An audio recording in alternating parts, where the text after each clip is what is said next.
Hello everyone, and welcome back to PST Channel, where we bring you game stories in a movie style for your busy days.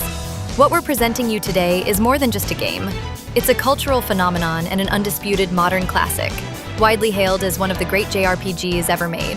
That's why we knew we had to induct the definitive story of Persona 5 Royal into our collection of JRPG masterpieces. So buckle up, because we're about to steal your heart and save you over 100 hours with the complete immersive story. Need to hold back. Go for it! Luca! Bueno? Pinu! Bueno? Pinu! Bueno? The story begins with our protagonist, Amamiya Ren, codenamed Joker, as he infiltrates a high-stakes casino.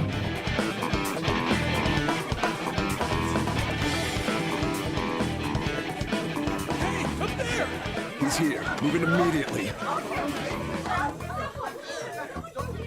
The heist goes wrong and he is swiftly captured by the police, who drug him during a brutal interrogation and force him to sign a falsified confession. Soon after, prosecutor Sayanijima arrives to take over the case, Confirm with the suspect. Nijima-san, I believe this case is no longer... questioning the dazed Joker about his methods for entering another world and stealing people's hearts. As Ren struggles against the drugs, he desperately tries to recall the memories of how his journey began.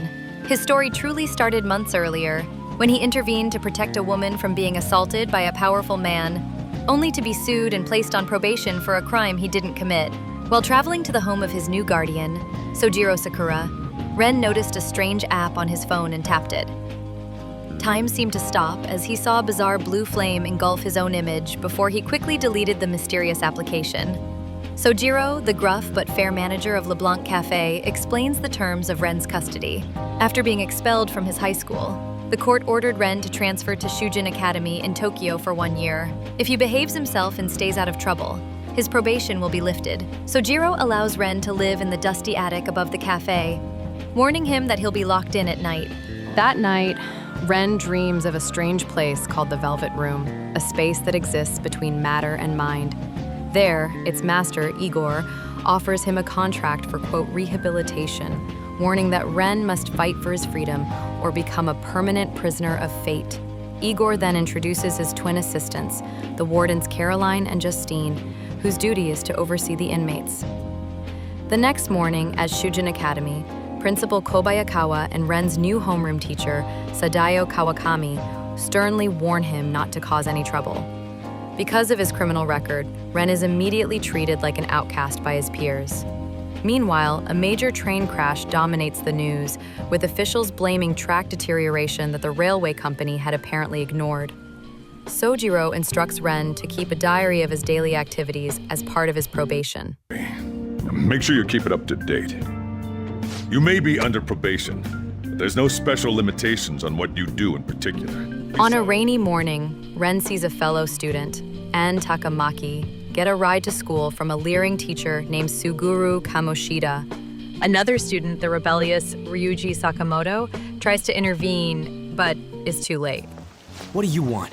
You planning on ratting me out to Kamoshida? As Ren and Ryuji walk to school together, the world around them distorts, and the school transforms into a giant, twisted castle. Inside, they are besieged by monstrous beings known as shadows, which are suppressed sides of a person's personality. They are quickly captured and brought before a tyrannical, half-naked version of Kamoshida, who orders their execution for unlawful entry. When Shadow Kamoshida stomps on Ryuji, a voice cries out in Ren's mind, granting him the power to fight back.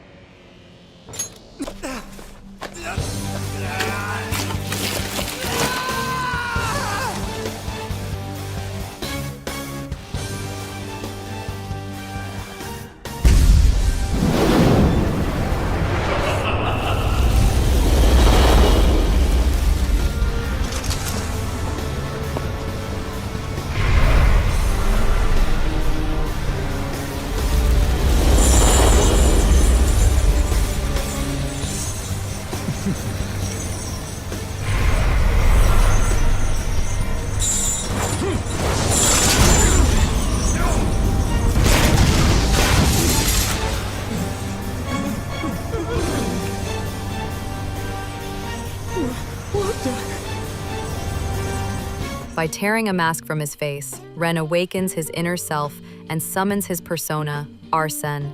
Together, they defeat the monsters and escape their cell, where they meet a strange, talking cat named Morgana. Morgana also has a persona, Zoro, and explains that by removing the masks in their hearts, they can call upon this incredible power. With Morgana's help, the party escapes the palace. See, then we just gotta get that metallic mesh off. And a 1, and a... Back in the real world, the group learns that Kamoshida is a celebrated Olympic medalist who took the school's volleyball team to the nationals, so no one dares to speak out against him. Ryuji was branded a troublemaker after he stood up to the abusive teacher Kamoshida. Ren feels a strong connection to Ryuji's situation, seeing a reflection of his own unfair branding as a criminal. That night, Ren returns to the Velvet Room, where Igor explains that a persona is like an armor for the heart when confronting the world's hardships. He grants Ren the Metaverse Navigator, the same strange app from before, which allows him to travel between reality and the palaces that represent a person's distorted desires. By using it, Ren and Ryuji re-enter Kamoshida's palace, which is a reflection of how the Twisted Teacher views the school, a castle where he is king and the students are his slaves. When they are nearly defeated by Shadow Kamoshida, Ryuji's own anger explodes, and he awakens his persona, Captain Kid, saving the party.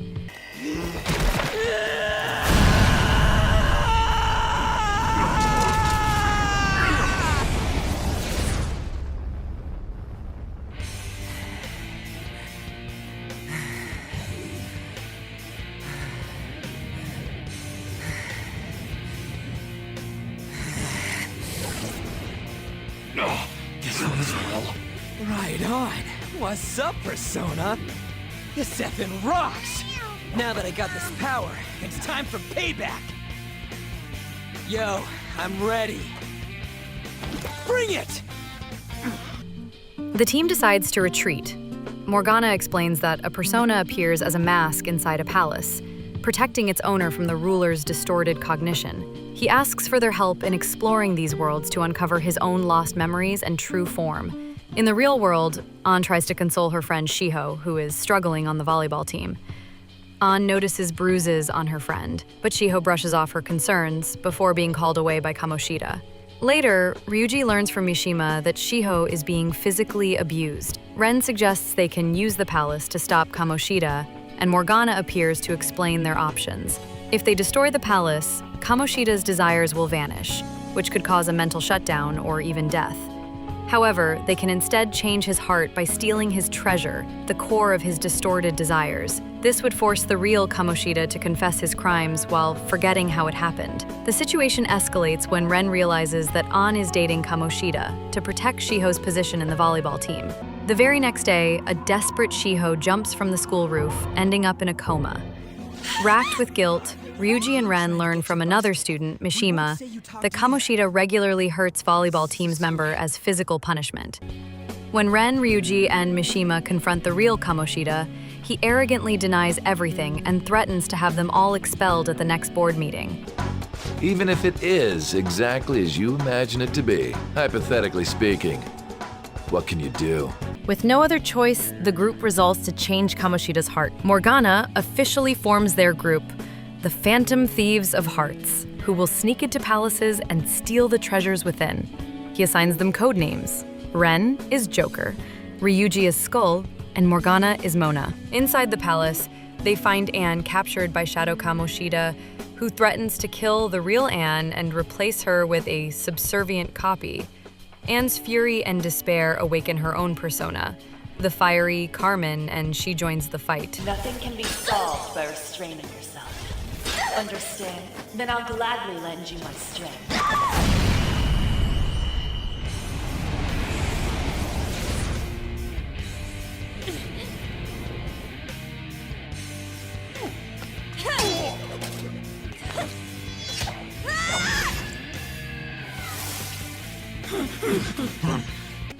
Deeper in the palace, the Phantom Thieves find the location of the treasure, but it has no physical form.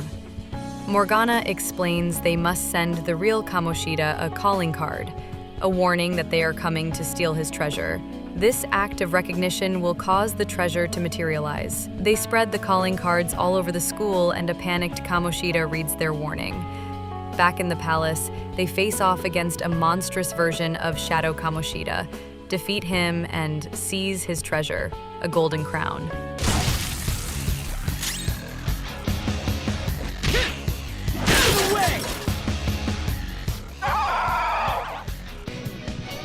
To think it'd go so well. I've even found 3 Persona users in the process. My judgment was correct.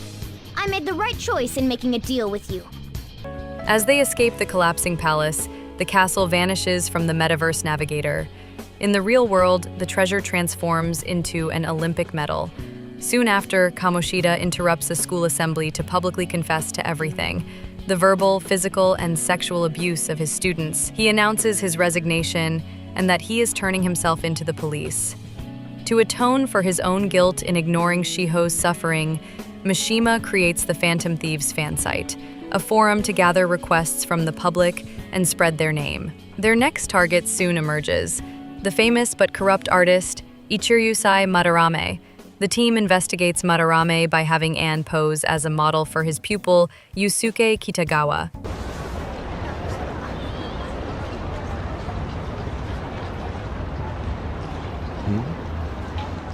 They learn that the celebrated artist has been plagiarizing the work of his students for years and decide to change his heart before his big exhibit ends. Yusuke, betrayed by his master, joins the Phantom Thieves and awakens his persona, Goemon. Come! Goemon!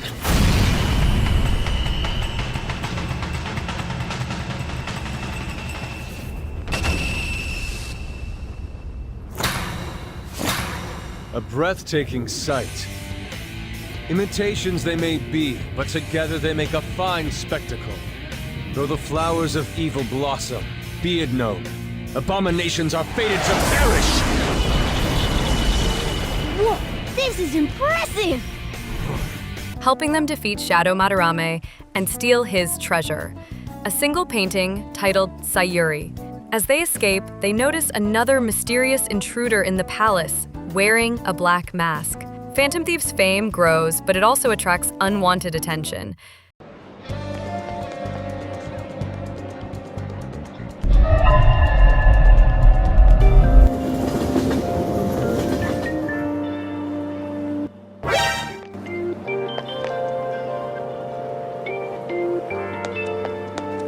The team is confronted by the diligent student council president, Makoto Nijima, who is also Sei's younger sister. Makoto presents them with a voice recording of their conversations, blackmailing the Phantom Thieves into helping her take down a local mafia boss named Junya Kaneshiro, who has been forcing Shujin's students into his money laundering schemes.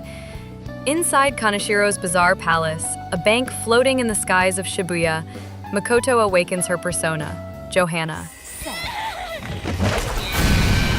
What the hell?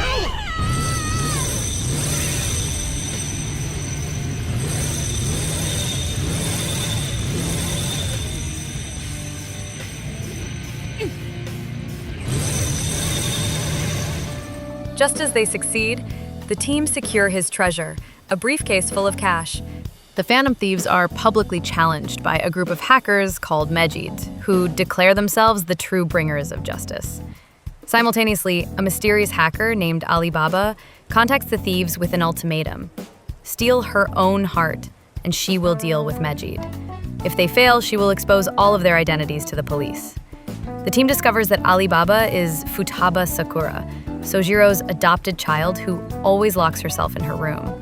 She's been a traumatized recluse ever since witnessing her mother's death, an event she was blamed by her mother's forged suicide note. No reaction whatsoever. This is gonna be hard. You're listening, right? Inside Futaba's pyramid-like palace, the team confronts a cognitive version of her mother, Wakaba Ishiki. With their help, Futaba faces her trauma, awakens her own persona, Necronomicon, and defeats the monstrous cognition.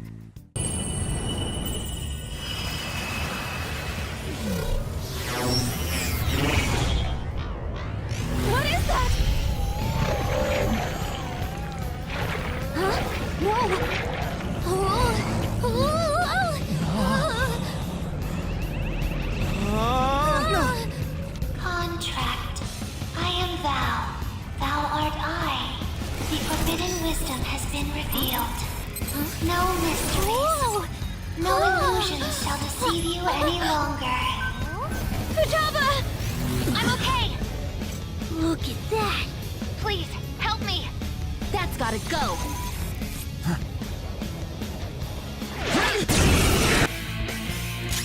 Flip of Persona! Bam! Persona! Take this!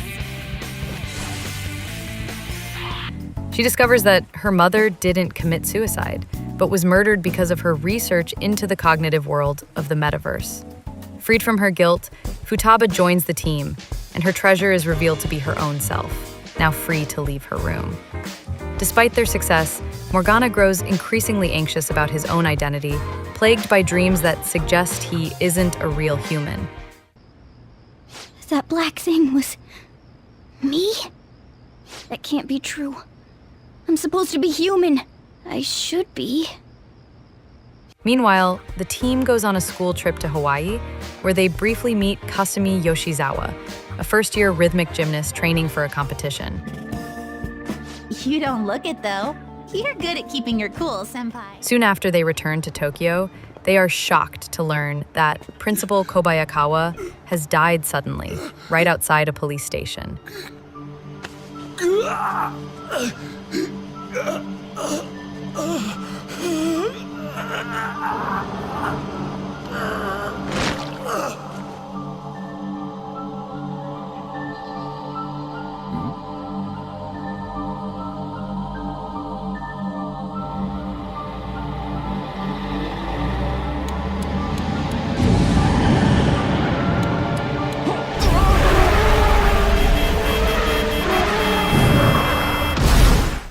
With public pressure mounting, the next target chosen by the Phantom Thieves fan site is the CEO of Okumura Foods, Kunikazu Okumura. As the team discusses their next move, they meet his lonely daughter, Haru Okumura, who secretly wishes for someone to change her father's cruel and ambitious heart. Inside her father's palace, the team is confronted by the mysterious Black Mask, who is revealed to be Haru herself. Her persona, Milady, is weak and unstable because Haru's resolve is not yet solidified. She is motivated less by justice and more by a desperate wish to escape an arranged marriage to the cruel son of an influential politician. Haru fully awakens her persona's true power by confronting a cognitive version of her abusive fiancé. Let us adorn your departure into freedom with a beautiful betrayal! Jeez! Farewell, dear father! I am no longer your subservient puppet! Then so be it. You're worthless. Deal with them how you wish. You poor thing. I'll toy with you until you break. I don't expect you to come to reason at all. Uh-huh. We should have just told you this from the start, asshat!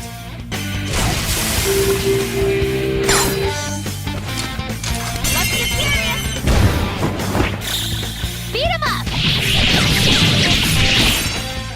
After helping her find her courage, the team defeats Shadow Okumura and obtains his treasure, a simple model kit. While they are escaping, the real culprit behind the mental shutdowns, a shadowy figure in a black clothes, execute Shadow Okumura before vanishing. In the real world, the victory is short-lived. The comments on the Phantom Thieves fan site have become unsettling and demanding, and the team realizes they were manipulated by public opinion into targeting Okumura. Ren crosses paths with Kasumi again.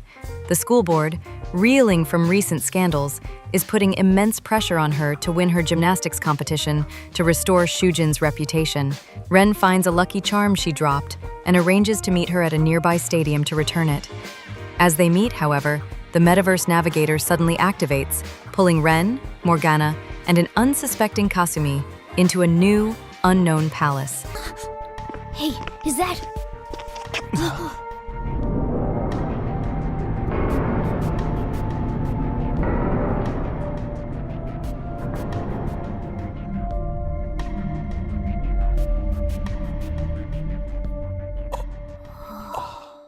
There, Kasumi is confronted by a shadowy version of herself And in a moment of crisis, she awakens her own persona, Cinderlon, to fight back.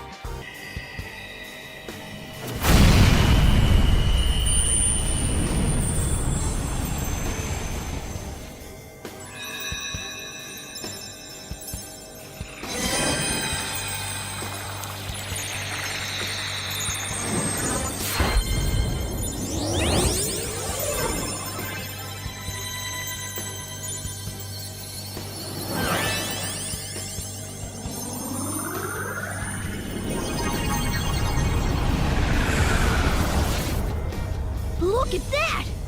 I am thou art I. Accept this contract, the spell cast upon you. I request we have a rematch. This time, I'm going all in with Cendrillon! After escaping, Morgana explains the metaverse to her and invites her to join the Phantom Thieves, but Kasumi refuses. She must focus on her training and cannot afford any distractions.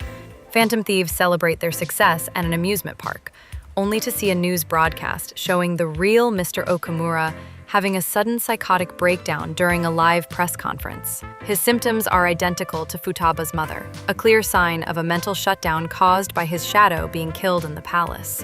The public immediately blames the Phantom Thieves, as a calling card was also found before Principal Kobayakawa's death. The team is thrown into chaos, knowing they never targeted the principal. This wave of public fear and outrage propels the charismatic high school detective, Goro Akechi, into the national spotlight as the one person who can solve the case. Perhaps my goals are not so different from theirs. During the school's cultural festival, Akechi gives a speech but is interrupted by a phone call. He then asks for a private meeting with the Phantom Thieves, revealing that he knows their identities and has the Navigator app on his own phone. He convinces the team to work with him, proposing they target the one person whose distorted desires could hold the key to the entire conspiracy, Sae Nijima. Akechi explains that he also witnessed the real culprit in the black clothes and was nearly killed himself, only surviving by awakening his own persona, Robin Hood. He reveals her sense of justice has become warped into a desperate regret since her father was died in the line of duty to uphold the justice, forced her to raise Makoto alone. However, the Phantom Thieves had already become suspicious of Akechi after he accidentally revealed he could understand Morgana's speech in the real world, something only a seasoned metaverse traveler can do. They realized Akechi was the Black Clothes assassin and was manipulating them, planning to pin all of his own crimes on them. Knowing he would eventually try to eliminate them, the team devised a brilliant counterplan. They agreed to Akechi's plan to infiltrate Sei's palace, which took the form of a rigged casino. Inside, they defeated Shadow Sei and helped her see the truth, successfully changing her heart without stealing her treasure. Just as planned, real-world police swarm the palace entrance. Ren acts as a decoy to let the others escape and is captured, leading directly to the interrogation scene from the beginning of our story. This is where the trap is sprung. After Sei leaves the interrogation room, she shows Akechi Ren's phone as proof of his cooperation. Unbeknownst to Akechi, the moment she touches the phone, Futaba remotely activates the Navigator app. Believing he is in the real world, Akechi walks into the interrogation room, murders the guard, and shoots Ren in the head before arranging the scene to look like a suicide. But in reality, he was transported into the cognitive interrogation room inside Sei's palace. The person he killed was not the real Ren, but Ren's cognitive double. Back in the real world, the police officers simply file a death certificate without ever checking the empty room. The Phantom Thieves, with a very much alive Ren, reunite at Le Blanc Cafe. With help from a now cooperative Sei, they piece everything together. Akechi has been working for Masayoshi Shido, the powerful politician who stands to become prime minister by taking a hard stance against the Phantom Thieves. Shido was the man who had Futaba's mother killed to steal her cognitive research, and was also the man who framed Ren for the first assault case all those months ago. But there wasn't anything I could do, so I chose to protect Futaba and went into hiding. Why didn't you say that sooner? The team infiltrates Shido's palace, a colossal cruise ship sailing through a sunken Japan, and confronts Akechi. He confesses everything, revealing that Shido is his father who abandoned him and his mother. His entire life has been a long, twisted plot for revenge. as he transforms, revealing his another chaotic persona, Loki. He is shown to be the black-clothes assassin who killed Okumura. Your teammates piss me off! He can use 2 separate powers? Then everything, even his appearance was a fake! You're going down! I'll destroy you! Go down with me! No way! That bastard! He made himself go psychotic!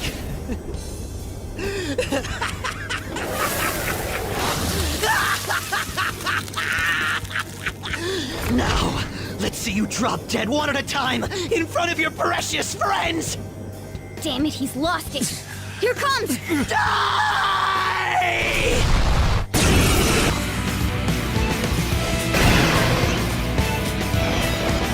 Here I go! Fox, you gotta aim! But before they can finish their fight, Shido's cognitive version of Akechi appears, revealing Shido planned to dispose of Akechi after the election. In a final act of defiance, Akechi sacrifices himself, locking himself in a chamber with Shido's cognitive double to allow the Phantom Thieves to escape. The team sends their final calling card, hacking a national TV broadcast to expose Shido's crimes. After a grueling battle, they defeat Shadow Shido and steal his treasure, a legislator's pin. The palace collapses, and Ryuji is seemingly lost in a massive explosion, while ensuring the team's escape, only to turn up safely back in the real world moments later. Shido, now defeated, is scheduled to hold a press conference. To the countless victims is myself. Just as it seems they've won, the plan goes wrong. Though Shido wins the election, he has a breakdown on live TV and confesses to everything.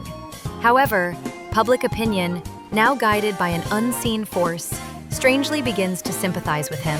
Support for criticizing Phantom Thieves and their existence begins to fade from public consciousness. They realize the problem is bigger than any single person. The general public itself has become distorted, wishing to be led and freed from the burden of thought. Morgana proposes a final, desperate mission. They must go to Mementos, the collective palace of the general public and the source of all distortion. By stealing the public's treasure, they can change the heart of society itself. But the risk is enormous. If they fail, they could erase their own existence and lose the ability to enter the metaverse forever.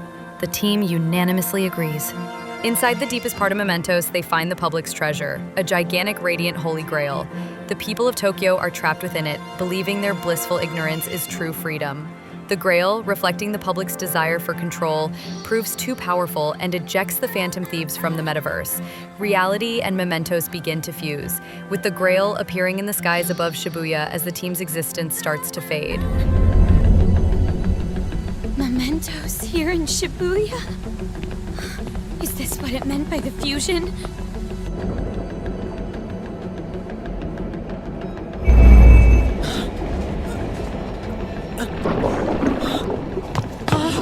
What's going on here? What is... God, how come they're not seeing any of this at all?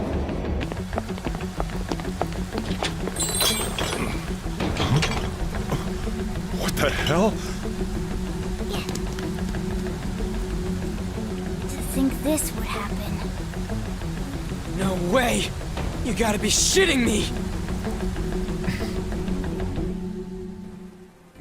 Ren is pulled into the Velvet Room where he confronts Igor, who declares the game over and sentences Ren to death for his failure. But Caroline and Justine suddenly regain their memories, remembering they were once a single being named Lavenza before being torn apart by a false god. They fuse back together and defy their master, revealing the truth. The Igor in the chair is an imposter, a god of control named Yaldabaoth. It was he who imprisoned the real Igor and orchestrated a twisted game, pitting two potential wildcards against each other.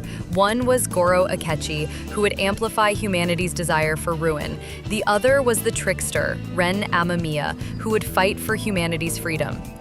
The god of control declares the game is lost and Ren's friends are erased from existence, but he is wrong. Empowered by the bonds he forged, Ren hears the voices of his friends reaching out to him. In the real world, as people begin to disappear, In front of my eyes! Please, save us! Someone! Anyone!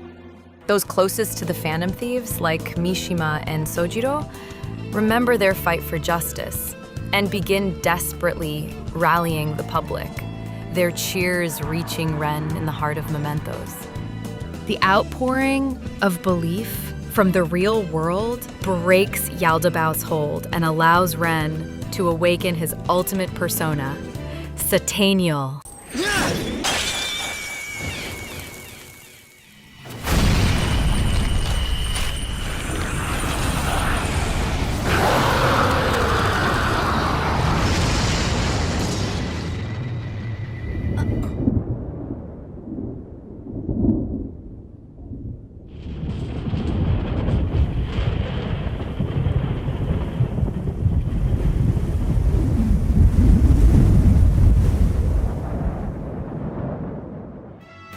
With a single defiant shot, he obliterates the god of control, reducing it to a lifeless grail.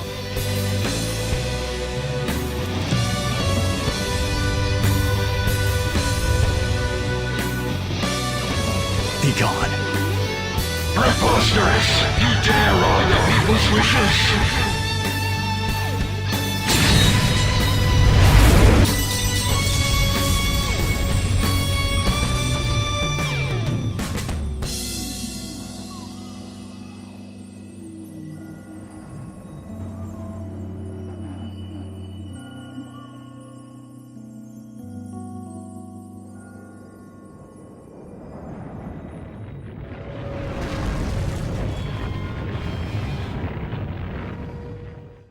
The entire metaverse begins to collapse.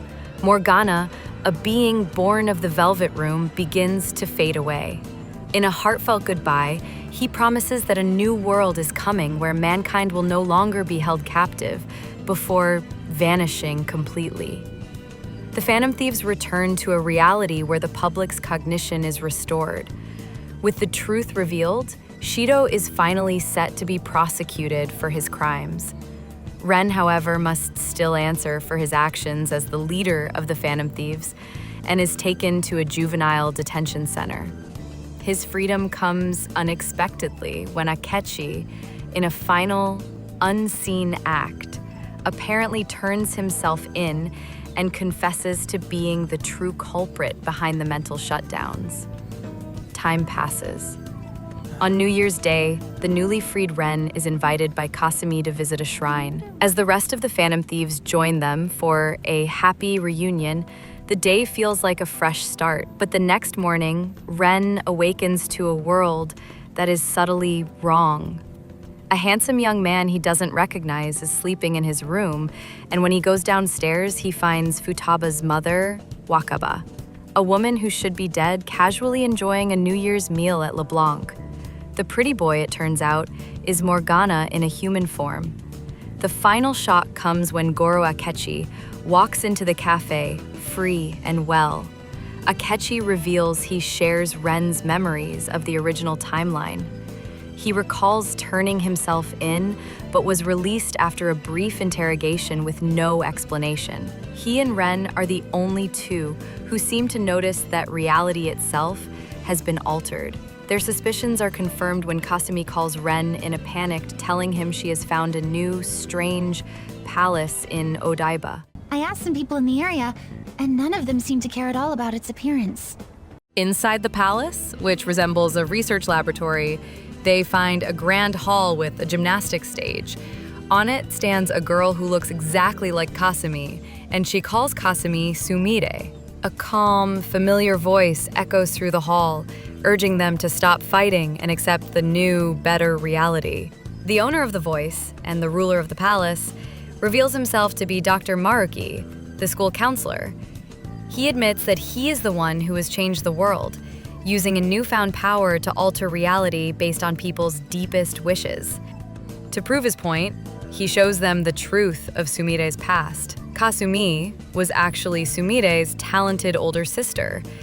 Tragically, Kasumi died in a car accident while shielding Sumire from an oncoming car. Overwhelmed by survivor's guilt, Sumire wished to become her sister, and Maruki, as her counselor, used his power to grant that wish, altering her cognition so she truly believed she was Kasumi. Ren had mistaken her name because that's what she had written in her notebook, but everyone else had been living in this altered reality all along. Maruki genuinely believes his power can end all human suffering. Akechi furiously disagrees, accusing him of trapping people in a gilded cage and manipulating their hearts. The argument pushes Sumire into a state of denial, and she rejects her true identity.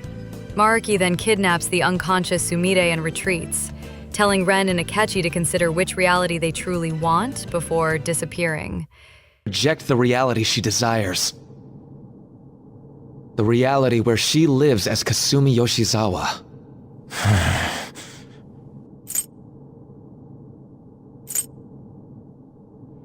Back in their own world, the other Phantom Thieves are blissfully unaware, living perfect lives where their past traumas and heartaches have been erased. However, during a meeting at LeBlanc, Ren and Akechi's words begin to break through the illusion. As the team slowly confronts the fact that their happiness is a lie, the false reality shatters around them, and Morgana reverts to his familiar cat form. They now remember everything. Maruki confronts Ren again within his palace, trying to convince him to accept this perfect world where all his friends are happy, but Ren refuses. Choosing to fight, the Phantom Thieves enter the palace, where they are confronted by Sumire, whose identity and persona have been twisted by Maruki once more. Persona! Go down! I'll break them.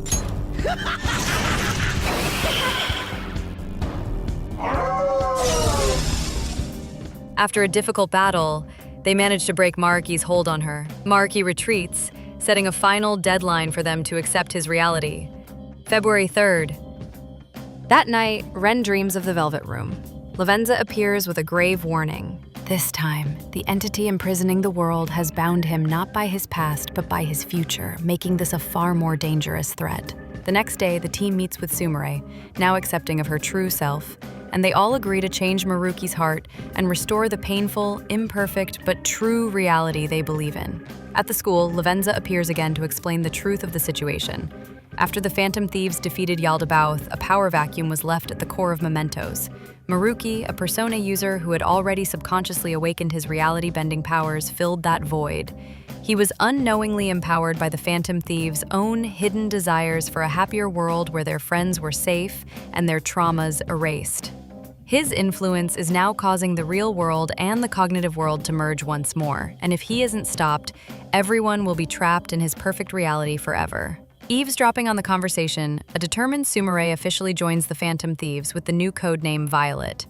By finally accepting her true self and strengthening her will to live as Sumire, she reawakens her persona, Cendrillon, stronger than ever. Inside the palace, they uncover Maruki's tragic past. His research into cognitive science was born from a desire to help his girlfriend, Rumi, who was left catatonic after her parents were murdered. His powers first manifested then, altering her memories to erase her trauma, but it also erased him from her life completely. Rumi, it's me! I'm really sorry, but I don't know who you are. Rumi, what do you mean? The final piece of the puzzle clicks into place. Before Ren confronts him, Maruki offers one last negotiation at LeBlanc. There, Maruki reveals the painful truth. The Akechi who stands with Ren now is not real. He is just another creation of Maruki's wish fulfillment, a ghost brought back to life. The real Akechi died in Shido's palace. Faced with this revelation, Akechi in altered reality makes a final request to Ren, restoring the original reality no matter the cost. With their resolve hardened, the Phantom Thieves send their final calling card. In the heart of his palace, they battle Maruki and his persona Azathoth. And I believe you called forth your power like this. Persona.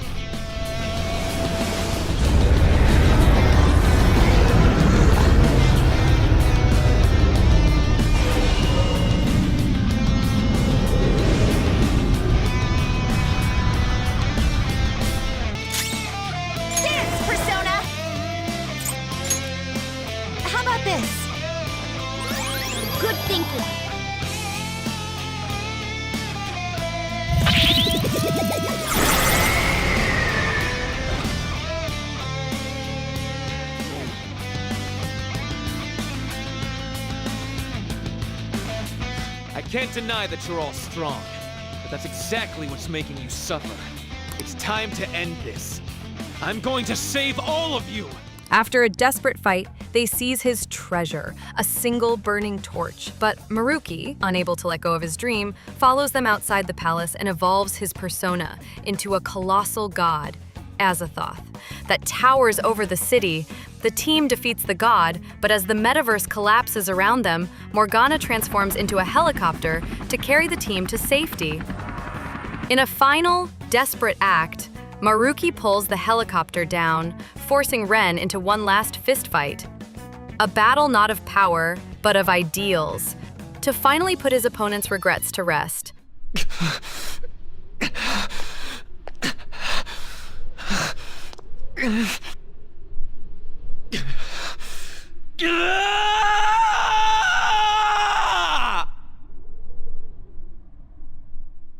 With the metaverse gone for good, Phantom Thieves awaken in the true original reality. Akichi is gone, and Sojiro explains that Ren has been in juvenile detention since the end of the Shido case.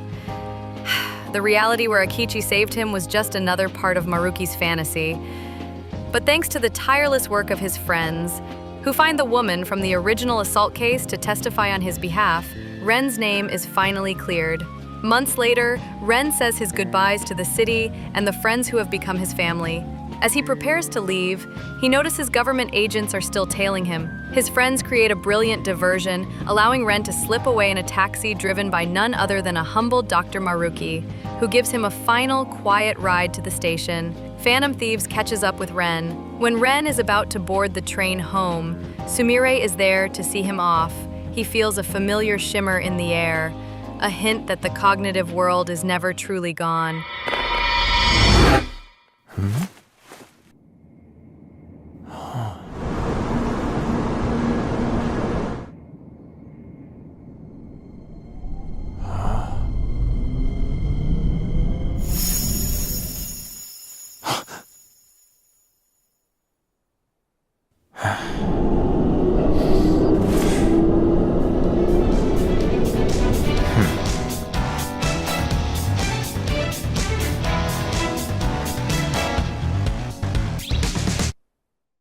And that concludes the epic tale of Persona 5 Royal. But the fight to change hearts is far from over. The existence of the metaverse means that new distortions can arise at any time, calling for a new generation of heroes to stand against them.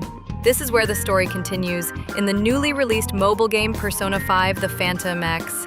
A new threat, a new city, and new Phantom Thieves are now taking center stage. For those of you who want to dive right into this next chapter, but don't have the time to play, we've got you covered with a complete story recap right here on the channel. If you enjoy this video, please like and subscribe for more movie-style game stories.